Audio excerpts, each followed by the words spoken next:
Siapa di antara bunda yang pernah ngerasa lelah dalam hidupnya? Angkat tangan, katakan saya.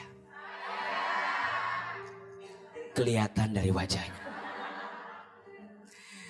Bunda sayang, tidak ada yang salah dengan perasaan lelah. Yang salah itu saat kita berhenti melangkah setelah kita merasakan lelah dalam hidup kita. Orang beriman itu tidak boleh menyerah. Orang beriman itu tidak boleh putus harapan dalam hidupnya. Kenapa? Karena orang beriman punya Allah di hatinya. Quran surat Ali Imran ayat 139. A'udzubillahi minasyaitonirrajim. Wala tahinu wala tahzanu wa antumul a'launa in kuntum mu'minin. Dan janganlah kalian putus asa. Dan janganlah kalian merasa lemah. Dan janganlah kalian bersedih hati. Kenapa? Karena kalian itu orang yang Allah angkat derajatnya. Orang yang paling tinggi derajatnya jika engkau orang beriman kepada Allah. Orang beriman, dia akan kuat menjalani hidup. Orang beriman bukan tak punya masalah. Orang beriman punya masalah. Tapi orang beriman diberi tenang oleh Allah dalam menghadapi masalah. Bahkan mohon maaf, biasanya semakin orang itu beriman, semakin orang itu berat ujiannya. Betul? Semakin orang itu dekat dengan Allah, maka semakin banyak ujian yang Allah hadirkan dalam hidupnya. Kenapa? Iya, karena Allah ingin orang itu semakin dekat dengan Allah. Kenapa ya? Kadang ujian yang paling berat itu justru datang dari orang yang paling dekat. Karena Allah ingin hati hambanya tidak melekat pada satu perasaan selain perasaannya kepada Allah Subhanahu wa taala. Kenapa Allah mengambil sesuatu dari seseorang sampai membuat dia lelah? Agar cinta kepada seseorang itu tidak terlalu melekat dan menjadikan dia mendekat dirinya kepada Allah Subhanahu wa taala. Diambil suaminya, kadang mungkin harus dipisahkan dengan anaknya, kadang mungkin harus dilepaskan dari pekerjaannya, kadang mungkin harus habis hartanya, sampai membuat dia lelah. Hati-hati, akan semakin lelah kalau sandarannya bukan Allah. Betul? Akan semakin capek kalau harapannya bukan Allah. Tapi akan semakin kuat kalau sandarannya adalah Allah Subhanahu wa ta'ala. Hasbunallah wa ni'mal wakil, ni'mal maula wa ni'man nasir. Ketika kita merasa lelah, cukuplah sajadah menjadi tempat berserah. Hanya ada satu zat yang tak akan pernah mengecewakan kita. Siapa dia? Allah. Libatkan Allah, hadirkan Allah dalam setiap lelah yang kita rasakan. Percayalah, ada kebaikan yang sedang Allah siapkan dari semua sakit hati yang pernah kita rasakan. Mudah-mudahan kita semua yang hadir makin terus berserah kepada Allah Subhanahu wa taala, dan mudah-mudahan kita semua makin disayangi oleh Allah Subhanahu wa taala. Amin ya rabbal alamin. Mungkin kita bisa memberikan kesempatan buat para jamaah di sini yang ingin bertanya. Assalamualaikum Ustaz. Waalaikumsalam warahmatullahi. Alhamdulillah senang banget bisa berkumpul sama bunda-bunda juga di sini, sama Mbak Paula juga. Nah, perkenalkan saya Asya Syara. Kebetulan saya punya cerita yang agak sedih ya. Jadi saya pernah gagal di pernikahan pertama beberapa tahun yang lalu, dan saya sudah menikah kembali, alhamdulillah. Tapi dengan kegagalan itu jadi mengorbankan anak-anak saya. Makanya tadi dengar Ustadz ngomong apa tadi? yang dicintain, Allah uji dengan apa yang kita cinta. Nah itu dia. Jadi belajar itu pun bertahun-tahun saya pelajarin. Mungkin karena ya hikmahnya saya mengambil mungkin karena saya lebih cinta kepada anak-anak, saya lupa pada sang pencipta. Kan gitu. Jadi sekarang anak-anak saya tidak disekolahkan. Nggak tahu saya duduk di mana, cuman yang ditahunya cuma di bapaknya aja. Hak asuh di saya, tapi alhamdulillah ya masih saya bisa telepon, alhamdulillah.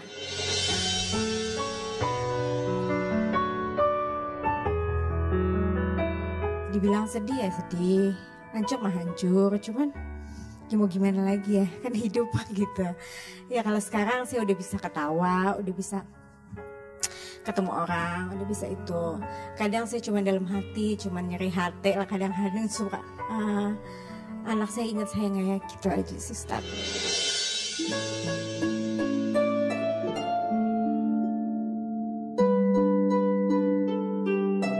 Mungkin ada pencerahan, ada yang bisa dibicarakan. Gimana kalau dari hati anak-anak tuh ke ibunya gimana gitu. Terima kasih, assalamualaikum. Jadi waktu itu anak itu ikut dengan ayahnya? Enggak, hak asuh full di saya. Oke.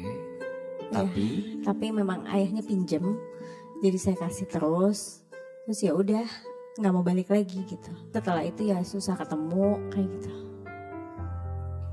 Karena anak saya masih kecil-kecil kan, masih saat itu umur 10 tahun dan 8 tahun. Sekarang udah 12 sama 10. Kapan terakhir ketemu sama anak-anak? Berapa bulan lalu itu pun di mall gitu. Jadi udah lebaran kedua nggak pernah bareng. 2 lebaran nggak pernah bareng. Ya mudah-mudahan saya berharap insya Allah lebaran ini bisa bareng. Mungkin gak sih dia tuh mikirin oh ibu saya gimana gitu. Apa ntar kadang tuh saya suka nyesel. Ada ruang gak ya buat saya gitu di hati mereka. Gitu aja sih. Kondisi ini kan juga bukan hanya Mbak Asya ya. Iya. Kalau tidak salah juga Kak Paula juga merasakan hal yang sama. Gak kuat. Setiap rumah tangga itu pasti ada ujiannya masing-masing. Ada yang memilih kondisi untuk berpisah dengan pasangan karena satu hal yang mungkin tidak bisa disatukan lagi. Silahkan, itu mungkin adalah pilihan. Tapi yang sering AA sampaikan berkali-kali, jangan sampai perpisahan rumah tanggamu yang menjadi korban adalah anakmu yang hubungannya menjadi berbeda dengan orang tuanya. Betul? Apalagi memisahkan anak dengan ibunya.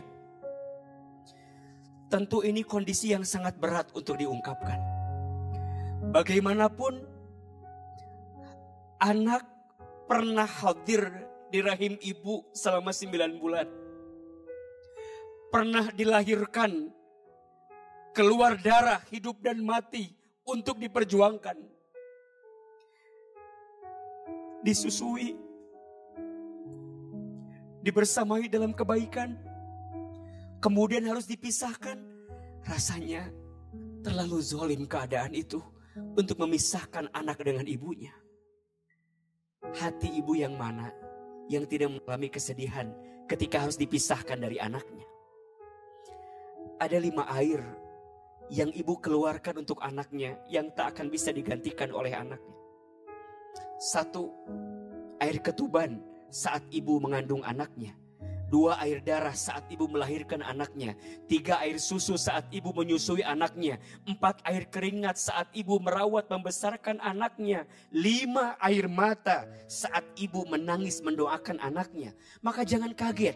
Satu kali ada seorang sahabat yang bertanya, "Ya Rasul, kepada siapa aku harus berbuat baik?" Rasul menjawab, "Ummuka, ibumu. Ummuka, ibumu. Ummuka, ibumu. Summa abuka," kemudian ayahmu. Ibu disebutkan berapa kali? 3 kali. Ayah disebutkan 1 kali. Kenapa? Karena ada 3 kemuliaan ibu yang tak dimiliki oleh ayah. 1, ibu mengandungnya. 2, ibu melahirkannya. ketiga ibu menyusuinya. Coba bayangkan, semua pengorbanan itu harus diganti dengan perpisahan bersama anak. Tentu tidak mudah untuk bisa diterima. Maka Mbak Asa, Kak Paula, teruslah berdoa kepada Allah. Semoga Allah melembutkan hati semua di antara kita. Ikhlas untuk melepas, ridho untuk menerima setiap keadaannya. Mungkinkah anak menyertakan ibu dalam doa-doa jika dipisahkan?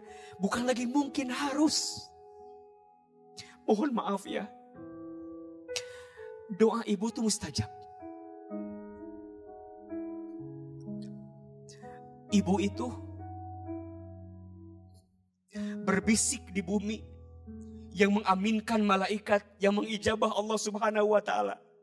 Maka saya berpesan untuk semua ibu, sesakit apapun perasaanmu, doakan anak-anakmu. Sesakit apapun keadaanmu, terus doakan anakmu agar anakmu dilembutkan hatinya. Mungkin wajahmu tak bisa bertemu dengannya, tapi doamu terus menyertai hidupnya. Terus doakan. Maka tadi Kak Paula Ahilman tanya, beliau kirim sholawat, beliau baca zikir, baca doa. Hanya itu yang bisa dilakukan. Apalagi kalau semua jarak dipisahkan, kondisi tak menentu untuk dihadirkan, maka doa jadi jawaban. Dan ingat, jangan pernah berhenti berdoa. Jika doamu belum dikabulkan di waktu yang cepat, maka Allah akan kabulkan di waktu yang tepat. Ya Allah, aku titipkan kepadamu anak kandungku, buah hatiku, yang hari ini tak bisa aku rangkul badannya, tak bisa aku peluk tubuhnya. Tapi aku titipkan doaku untuknya ya Rabb. Lembutkan hatinya, agar di hatinya tetap ada namaku yang diucapkan dalam setiap doa-doanya. Semoga anak kita dilembutkan hatinya oleh Allah Subhanahu wa taala. Kak Paula, Mbak Asya, jangan khawatir anak lupa sama kita. Selama ada doa yang kita sertakan, pasti akan ada kebaikan yang Allah hadirkan. Ad-du'a usilahul mu'min. Doa itu senjatanya orang beriman. Jika telinga manusia sudah tak bisa mendengarkan keluh kesah kita, sudah saatnya sajadah menjadi tempat terbaik kita menengadah kepada Allah, meminta kepada Allah, sampai Allah gerakkan takdirnya untuk mengantarkan kebaikan untuk kita semua.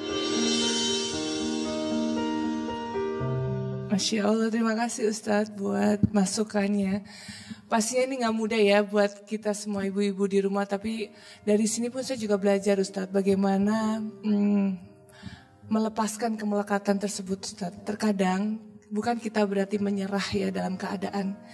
Bagaimana supaya kita juga pengen terlihat, anaknya juga melihat bahwa ibunya itu juga memperjuangkan mereka gitu. Itu bagaimana yang harus dilakukan Ustadz? Iya. Di dalam Islam, membela hak itu diwajibkan, diharuskan. Karena membela hak itu adalah bagian daripada ibadah. Berjuang sampai akhir, sampai mana semua ini terjadi. Selain pada akhirnya kita bisa memperoleh hak kita, tapi lebih dari itu, agar setiap usaha kita dinilai oleh Allah, dilihat oleh Allah. Hasilnya terserah Allah. Nahnu bitakhir, wallahu bitakdir. Tugas kita hanya berikhtiar. Hasilnya Allah yang menentukan. Dan percayalah, tidak ada yang sia-sia dari apa yang kita usahakan.